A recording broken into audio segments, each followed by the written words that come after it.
Timothy chapter 2, and when I say try that, I simply mean let's go look at a text, let's work it a little bit, and then let's go see what that text does to inform something before it. I told you we're going to work backwards, and what I mean is that we'll start in the latter part of the New Testament, and it's not as if we're just going to go many verses backwards over and over and over again, but we're going to take some jumps. And we're going to end up back there in the garden because I want to take a look at this Adam and Eve story and this character, but I want to insert some depth to some of these characters. 1 Timothy chapter 2, and I want to read beginning in verse 13, and this will take us up through the end of chapter 2. For Adam was formed first, and then Eve.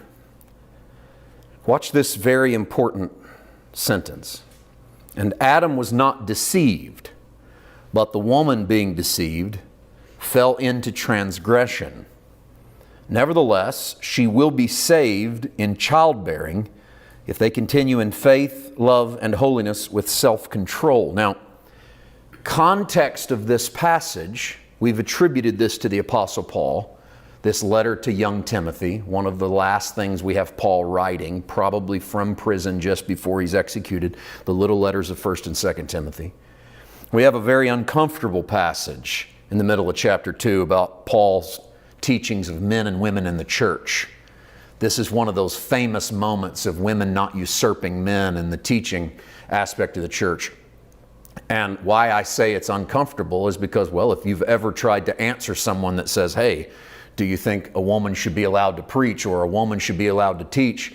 I don't have a problem in the world with a woman preaching or teaching. I think if Jesus wants to reveal himself to a woman when he comes out of the tomb at resurrection and she's the first person that receives the gospel and he commissions her to go tell others, that's good enough for me.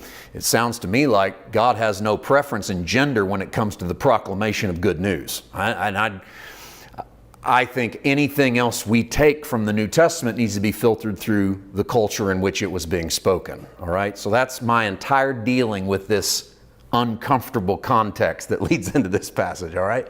But what I want to see is not just leave that behind for a moment and focus on where Paul takes a turn at the end, in the end of this chapter. And that's when he inserts Adam and then Eve into the story, with Adam formed first, then Eve. Adam is not the one deceived, but Eve is. And then this, nevertheless, she shall be saved in childbearing. And what does he possibly mean by this phrase? It's a little difficult. So I want to switch translations for a second, because sometimes that helps give us an idea of what might be happening behind the scenes. I want to read to you part of 14 and 15 from the Message Bible. Okay? Woman was deceived first, our pioneer in sin, with Adam right on her heels. Her childbearing brought about salvation, reversing Eve. Hear that phrase? If I were going to title this tonight, that'd be the title. Reversing Eve. So that Eve has a trajectory because of her sin.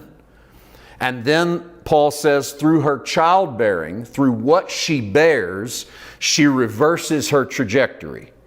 And so you could say that it seems as if Paul is instructing the woman who is reading his letter, or the pastor teaching women in the church, that the curse attached to childbearing, the pain that's attached to childbearing, actually has a purpose, because it, as a woman sort of, and there's really no other way around, if you're going to bear children, you're going to have to lean into the curse.